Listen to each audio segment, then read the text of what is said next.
சத்தியம் உங்களை விடுதலையாக்கும். கர்த்தராகிய இயேசு கிறிஸ்துவின் நாமத்துக்கு மகிமை உண்டாவதாக. சத்தியம் உங்களை விடுதலையாக்கும் என்ற நிகழ்ச்சிக்கு அன்போடு கூட உங்களை வாழ்த்துகிறேன், வரவேற்கிறேன். ஒவ்வொரு வாரமும் கொஞ்ச நேரத்தில் ஒரு குட்டி குட்டி சத்தியங்களை நம்ம கற்றுக்கொண்டு வருகிறோம். பெரிய சத்தியங்களாக இருந்தாலும் லைட்டாக பேசிக்காக சில காரியங்களை கற்றுக்கொண்டு வருகிறோம். தேவ பிள்ளைகளுக்கு பிரயோஜனம் இருக்கும் என்று கர்த்தருக்குள் விசுவாசிக்கிறேன். என வேதம் சொல்லுகிறது, என் ஜனங்கள் அறிவில்லாமையினால் சங்காரமாகிறார்கள், என் ஜனங்கள் அறிவில்லாமையினால் சிறைப்பட்டு போகிறார்கள். ஸோ என்ன அறிவு? யோவான் 8:32 சத்தியத்தை அறிகிற அறிவு. ஸோ யோவான் 17:17 வசனமே சத்தியம். வசனத்திலிருந்து சத்தியத்தை அறிந்து கொண்டு அதை வாழ்க்கையில் அபியாசப்படுத்தும் பொழுதுதான் நம்ம வாழ்க்கை ஜெயத்தின் பாதையிலே, வெற்றியின் பாதையிலே, மேன்மையின் பாதையிலே அது வர ஆரம்பிக்கிறது. நம்முடைய வாழ்க்கை மாற ஆரம்பிக்கிறது. ஆகவே போன வாரம் நாம் விசுவாசம் என்ற தலைப்பில் சத்தியத்தை கற்றுக்கொண்டிருக்கிறோம். முதலாவது, பிழைப்பதற்கு ஒரே ஒரு வழி, அது விசுவாச வழி என்று நாம் கற்றுக்கொண்டோம். ரெண்டாவதாக, விசுவாசம் ஒரு ஆவிக்குரிய சட்டம், ஸ்பிரிச்சுவல் லா. இது இல்லாமல் தேவன் கிரியை செய்ய மாட்டார். விசுவாசத்தை தான் ஒரு அடிப்படையாக கர்த்தர் வைத்திருக்கிறார். இன்னும் சொல்லப்போனால் விசுவாசம் ஒரு அஸ்திபாரம் போன்றது. கிறிஸ்தவ வாழ்க்கைக்கு ஒரு அஸ்திபாரம் போன்றது. இந்த அஸ்திபாரம் வைத்து தான் வாழ்க்கை கட்ட முடியும். அஸ்திபாரமாக விசுவாசம் இல்லையானால் நம்முடைய வாழ்க்கை கட்டப்படாது. அது வாழ்க்கை ஒன்றில்லாமல் போய்விடும். ஆகவே விசுவாசம் மிக முக்கியமான ஒன்று. கடந்த வாரத்தில் கடைசியாக நாம் தியானித்தோம், விசுவாசம் என்பது வளரக்கூடியது. விசுவாசத்திலே பலவிதமான அளவுகள், லெவல்ஸ் இருக்கிறது. விசுவாசத்திலே ஆபிரகாம் வல்லவனானான், விசுவாசத்தில் அவன் பலவீனமாக இருக்கவில்லை. சிறியவன் விசுவாசம் பெரியது. நூற்றுக்கு அதிபதி சொன்னார், இப்படிப்பட்ட விசுவாசத்தை, மச் ஃபைத், நான் எங்கேயுமே இஸ்ரவேலுக்குள்ள பார்க்கல, அற்ப விசுவாசிகளே அப்படின்னார். ஸோ அப்படின்னா டிஃப்ரெண்ட் டைப்ஸ் ஆஃப் அல்லது டிஃப்ரெண்ட் லெவல்ஸ் ஆஃப் ஃபெய்த் இருக்கிறது. ஆண்டவராக ஒவ்வொருத்தருக்கு பார்த்து விசுவாசத்தை அள்ளி கொடுக்கிறவர் அல்ல. கிருபையினாலே விசுவாசத்தை கொண்டு ரட்சிக்கப்பட்டோம். எல்லாருக்கும் ஈக்குவலாக விசுவாசத்தை பேசிக்க வைத்து நம்ம பிள்ளையாய் மாற்றியிருக்கிறார். இந்த விசுவாசத்தை நாம் தான் வளர்த்து கொள்ள வேண்டும். போன வாரம் சொன்னேன், கிருபையும் கேட்டு பெற்றுக்கொள்ளக்கூடியதல்ல. கிருபை கேட்கிறோம், ஆஸ் யூஷுவலாக ஜெபத்தில் கேட்கிறோம். ஆனால் வசனத்தின்படி கிருபை வளரக்கூடியது. எவர்கள் கிருபை வளர்த்து கொள்கிறார்களோ அவர்களுக்கு அந்த அளவுக்கு ஆசீர்வாதம். அதே போல விசுவாசமும் வளரக்கூடியது. ஸோ விசுவாசத்தை நாம் வளர்த்து கொள்ள வேண்டும். எப்படி விசுவாசத்தை வளர்த்து கொள்வது? முதலாவதாக, முதல் காரியம், ரோமர் 10வது அதிகாரம் 17வது வசனம். ரோமர் 10:17, விசுவாசம் கேள்வியினால வரும், கேள்வி தேவனுடைய வார்த்தையினாலே வரும். முதலாவது, விசுவாசத்தை எப்படி வளர்த்து கொள்வது? விசுவாசம் கேள்வியினால வரும். Faith cometh by hearing and hearing by the word of God. அதாவது தேவனுடைய வார்த்தையை திரும்ப திரும்ப திரும்ப திரும்ப திரும்ப காதால கேட்பதின் மூலமாக விசுவாசம் நமக்குள் வளர ஆரம்பிக்கிறது. சில நேரம் ஆண்டவர் செய்த கிரியைகளை சாட்சியாக சொல்லுவார்கள் வசனத்தின் அடிப்படையில். அதை பார்க்கும்போது நமக்குள்ளே கொஞ்சம் விசுவாசம் வளர ஆரம்பிக்கும்.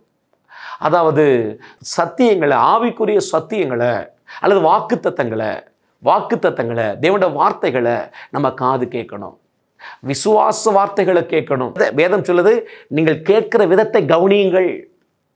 காதால கேட்கிற விஷயத்தை கண்ட குப்பையில் கேட்டோமானால் விசுவாசம் அதற்கேற்றபடிதான் இருக்கும். வாழ்வளிக்கிற, தூக்கெடுக்கிற தேவ வார்த்தைகளை கேட்க வேண்டும். சில இடத்துல உட்கார்ந்தோன்னா அவங்க பேசுகிற வார்த்தைகள் நம்மை நார்நர கிழிச்சு தேவனை விட்டு பிரித்து விடக்கூடிய அளவுக்கு இருக்கும். வாழ வைக்கிற ஜீவனுள்ள வார்த்தைகளை கேட்க கேட்க, அந்த ஆவிக்குரிய சத்தியங்களை கேட்க கேட்க நம்ம விசுவாசம் தானாக பெருக ஆரம்பிக்கும். டிவியை திருப்பிட நிறைய செய்தி இருக்கிறது. எல்லா செய்தி வாழ வைக்கிற செய்தி அல்ல. கவனியுங்கள், ஜீவனுள்ள வாழ வைக்கிற தேவனுடைய வார்த்தைகளை திருச்சபைக்கு வந்து ஸ்தோத்திரால வாக்குத்தத்தங்களை நாம் திரும்ப திரும்ப திரும்ப நாமளே பேசி காதால கேட்கணும். வாக்குத்தத்தங்களை திரும்ப திரும்ப ஆலயத்தில் வந்து சத்தியத்தை கேளுங்க. Praise the Lord. வாக்குத்தத்தங்களை நீங்கள் வாய் விட்டு பேசி பேசி அந்த வாக்குத்தத்தங்களை காது கேட்கட்டும். காது வழியாக இருதயத்துக்குள்ளே போகுது, ஆவிக்குள்ளே போகுது. ஸோ அது உள்ளே போக போக விசுவாசம் ஜெனரேட் ஆகிறது. நமக்குள்ள விசுவாசம் வளர்ந்து கொண்டே இருக்கிறது. ஆகினால தான் சர்ச்சுக்கு போகணுங்கிறது, ஆகினால தான் சத்தியத்தை கேட்கணுங்கிறது. அன்பு தேவ பிள்ளைகளே, ஒரு பார்ட் என்னன்னா, அடிக்கடி அடிக்கடி அடிக்கடி ஆலயத்தில் சென்று சத்திய வசனங்களை, வாழ வைக்கிற வசனங்களை, வார்த்தைகளை நம்ம கேட்கணும். ரெண்டாவது, நாம் வாக்குத்தத்தங்களை பேசி பேசி பேசி பேசி அது காது கேட்கணும்.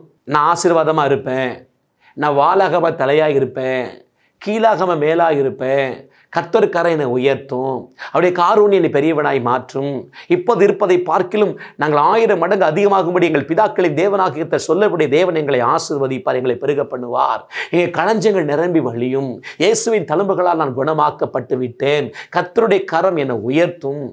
வாக்குத்தத்தங்களை நாம பேசி பேசி பேசி காது கேட்கணும். ஜாஷுவாவுக்கு சொன்னார், மோசேயின் காலத்துக்கு பின்பதாக ஜாஷுவாவுக்கு ஆண்டவர் சொன்னார், இந்த நியாயப்பிரமாண புஸ்தகம் உன் வாயை விட்டு பிரியாது இருப்பதாக, இரவும் பகலும் அவைகளை தியானித்து கொண்டிரு. எவ்வளோ சத்தியங்கள் இருக்கிறது அல்லவா? இந்த 2 தான் எம்பசைஸ் பண்ணாரு. உன் வாயை விட்டு பிரியாது இருக்கட்டும். வாயின் வார்த்தைகளால் நம்ம எதை விதைக்கிறோமோ அதை அறுப்போம். ஸோ வாக்குத்தத்தங்களை பேசி பேசி பேசி அது நம்முடைய காது கேட்க கேட்க, அதாவது விதையாகிய வசனத்தை, வாக்குத்தத்தங்கள் வசனம் விதைக்கோப்பாக சொல்லப்பட்டிருக்கிறது. விதையாகிய வசனத்தை நாம் விதைக்கணும். எதில் விதைக்கணும்? நல்ல நிலத்தில் விதைச்சா 100 மடங்கு அறுவடை வரும். எது நல்ல நிலம்? நம்முடைய இருதயம் தான் அந்த நிலம்னு ஆண்டவர் இயேசுவே சொன்னார். இருதயமாகிய நிலத்தில் வசனமாகிய விதைய வாக்குத்தத்தங்களை விதைக்கணும். எப்படி விதைப்பது? நாவனால பேசி பேசி காது வழியா இருதயத்தில் விதைக்கணும். இந்த ப்ராசஸ் நடக்கும்போது என்ன ஆகுதுன்னா, நம்மையும் அறியாம நமக்குள்ளே விசுவாசம் வளர ஆரம்பிக்கிறது. விசுவாசம் கேள்வினால வரும், கேள்வி தேவனுடைய வார்த்தையினாலே வரும். ஒன்று, நல்ல கவனியுங்கள், விசுவாசத்தை நாம் தான் வளர்த்து கொள்ள வேண்டும். விசுவாசம் வளரக்கூடியது. எப்படி வளர்த்துக் கொள்வது? முதலாவது, ஆலயத்து கூடுகைகளுக்கு அடிக்கடி செல்லணும், சத்திய வசனங்களை கேட்கணும், இன்னும் சத்திய வசனமானு பார்த்து கேட்கணும். டிவியில் யூடியூப்பில் எதை திருப்பினாலும் ஆயிரக்கணக்கான செய்திகள் இருக்கிறது. எல்லா செய்திகளும் உங்களை தூக்கி எடுக்கிற, உங்களை கட்டுகிற செய்திகளா வார்த்தைகளா என்பதை பார்க்க வேண்டும். அநேகரை உடைக்கிற செய்திகள் ஏராளம் இருக்கிறது. ஒரு பக்கத்தில் இந்த வார்த்தைகளை, ஆவிக்குரிய சத்தியங்களை நீங்கள் இப்போ கூட ஒரு சத்தியத்தை கேட்டுட்டு இருக்கீங்க. கேட்க கேட்க கேட்க என்ன ஆகும்னா, வேதம் சொல்லுது விசுவாசம் வளரும். இது ஒன்று. இன்னொன்று, வாக்குத்தத்தங்களை, அதாவது விதையாகிய வசனத்தை, விதையாகிய வசனமாகிய வாக்குத்தத்தங்களை நாவின் வழியாய் பேசி அது காது வழியா நிலமாகிய இருதயத்தில் விதைக்கப்பட வேண்டும். நிலமாகிய இருதயத்தில், ஆவியாகிய இருதயத்தில் அந்த வார்த்தையை பேசி காது வழியா விதைக்க விதைக்க விதைக்க நம்மையும் அறியாம நமக்குள்ள விசுவாசம் வளர ஆரம்பிக்கிறது. ஸோ எவ்வளவு விசுவாசத்தை வளர்த்து வைத்திருக்கிறோமோ அந்த அளவுக்கு தான் நம்முடைய ஆசீர்வாதம். 50 ரூபாய் கொடுக்கப்படினு ஆண்டவரை விசுவாசித்தீங்கன்னா 50 ரூபாய்க்கு மேலே 1 ரூபாய் உங்களுக்கு கிடைக்காது. இல்லை 500 ரூபாய் கேட்ட விசுவாசம் இருக்குமானால் 500 ரூபாய் கண்டிப்பாக கிடைக்கும். ஒருவேளை 50,000 ரூபாய் என் கர்த்தர் தர வல்லவர் என்று விசுவாசித்தால் கண்டிப்பாக அதுவும் உங்களுக்கு கிடைக்கும். அவர் விசுவாசத்தை பொறுத்து. அந்த விசுவாசத்தை தேவனே அதிகரிப்பதில்லை, நாம் தான் அதிகரித்து கொள்ள வேண்டும். இதை திட்டமாய் புரிந்து கொள்ளுங்கள். ஒரு நாட்களிலே ஒரு 20 வருஷத்துக்கு முன்பதாகவெல்லாம் 5000 ரூபாய் இருந்தால் 3 நாள் கூட்டத்தை நடத்தி விடலாம். இதுவரை எத்தனையோ கூட்டங்களை நடத்தி இருந்தாலும் 1 ரூபாய் கையில் இல்லாமல் தான் கூட்டத்தை நடத்தி இருக்கிறோம். ஆனால் முடியும் போது 1 ரூபாய் கடன் இல்லாமல் முடிக்க உதவி செய்திருக்கிறார். அன்றைக்கு 5000 ரூபாய் இருந்தால் 3 நாள் கூட்டம் முடிந்துவிடும். இன்றைக்கு 50,000 ரூபாய் இருந்தால் கூட்டம் நடத்த முடியும். அன்றைக்கும் நடத்தினார், இன்றைக்கும் நடத்துகிறார். கர்த்தரை விசுவாசித்து நாம் செயல்படும் போது கர்த்தர் கிரியை செய்கிறார். அவரவர் விசுவாசத்தை பொறுத்து தேவனுடைய வல்லமை வெளிப்படும். வேதம் சொல்கிறது, கர்த்தருக்கு வழியை ஆயத்தப்படுத்துங்கள், கர்த்தருக்கு வழியை செவ்வை பண்ணுங்கள். அவர் வந்து கிரியை செய்யணும், நாம தான் வழியை ஆயத்தப்படுத்தணும். எப்படி ஆயத்தப்படுத்துவது? நிறைய சத்தியம் இருக்குது. அதுல ஒன்று, விசுவாசத்தை நாம வளர்த்து கொள்ளணும். சரி, ஒன்று திருச்சபைக்கு சென்று சத்தியங்களை, வாழ வைக்கிற சத்தியங்களை கேட்பதில்லை. 2, நாம வாக்குத்தத்த வசனத்தை வாயினால பேசி, விதையாகி வசனத்தை பேசி காது வழியா இருத்தில் விதைக்கணும். அது விதைக்க விதைக்க அந்த ப்ராசஸ் நடக்க நடக்க நம்மையே அறியாம வசனத்தின்படி, ரோமர் 10:17 படி விசுவாசம் வளரும். 3வது, விசுவாசம் எப்படி வளரும் தெரியுமா? இருக்கிற கொஞ்சம் விசுவாசத்தை கேள்வி கேட்காம அப்ளை பண்ணணும். அப்ளை பண்ணால் தேவன் சப்ளை பண்ணுவார். மறுபடியும் சொல்லுகிறேன், ஆண்டவர் சீஷர்ட்ட போய் கேட்டாங்க, எங்கள் விசுவாசத்தை வர்த்திக்க பண்ணும் என்றார் ஒரு இடத்துல. அப்போ அவர் சொன்னார், உனக்கு கடுகளவு விசுவாசம் இருந்தா நீ மலையை பார்த்து பிடுங்கி நடப்படுவாக என்றால் நடப்படுன்னு சொன்னார். எப்படி எங்க விசுவாசத்தை வர்த்திக்கப்பன்னு சொல்றாங்க. உடனே அவர் சொல்றார், இல்லப்பா கடுகு அளவு விசுவாசம் உனக்குள்ள இருந்துச்சுன்னா நீ காட்டத்து மரத்தை நீ பிடுங்கப்பட்டு கடலை நடப்படுவாக என்றால் நடப்படுன்னு சொன்னார். அதுக்கு என்ன அர்த்தம்? கடுகு என்பது எதை குறிக்குதுன்னா பூரணத்தை குறிக்கிறது. உனக்கு இருக்கிற இவ்வளவு விசுவாசத்தை வளர்க்குன்னு அவசியம் இல்லை. இருக்கிற விசுவாசத்தை கேள்வி கேட்காம சிறு பிள்ளை போல அப்ளை பண்ணு. 5 ரூபாய் உங்களுக்கு தேவைன்னு வச்சுக்கோங்களேன். ஆண்டவர்கிட்ட கேளுங்க. கேட்டுட்டு ஆண்டவரே 5 ரூபாய் சந்திக்க போறீங்க, நன்றி சொல்லுங்க. சந்திப்பான்னு விசுவாசமா இருங்க. சோத்திரம் பண்ணிட்டு இருங்க. கண்டிப்பா சந்திப்பார். ஒருவேளை சந்திக்காட்டால் சோர்ந்து போகக்கூடாது. அடுத்த முறை நீங்க விசுவாசிக்கணுமே தவிர யார்ட்டையும் கையிட்டு 5 ரூபாய் கேட்டக்கூடாது. ஆண்டு தரலன்னு கேட்டக்கூடாது. பரவாயில்ல, அடுத்த முறை மறுபடியும் உங்க விசுவாசத்தை அப்ளை பண்ணுங்க.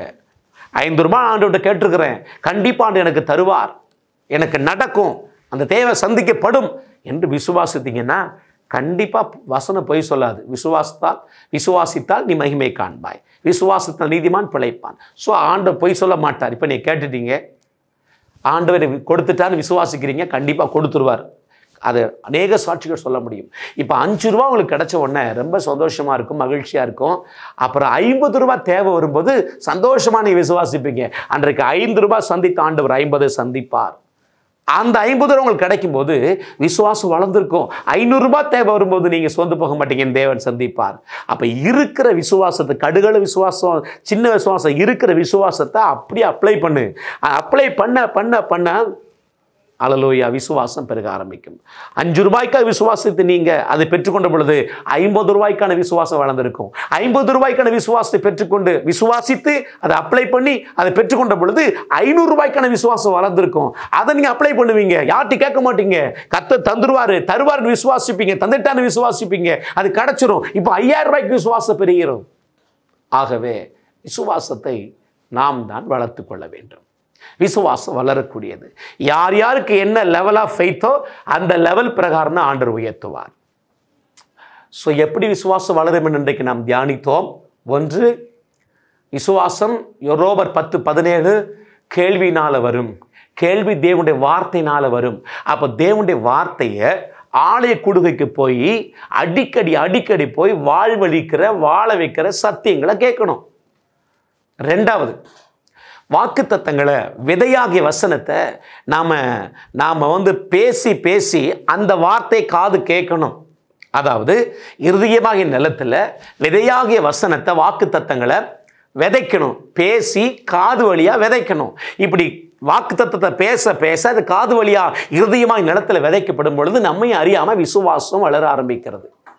3வது, இருக்கிற கொஞ்சம் விசுவாசத்தை கேள்வி கேட்காம சிறு பிள்ளை போல் அப்ளை பண்ணும்போது அந்த விசுவாசம் வளர்ந்திருக்கும்.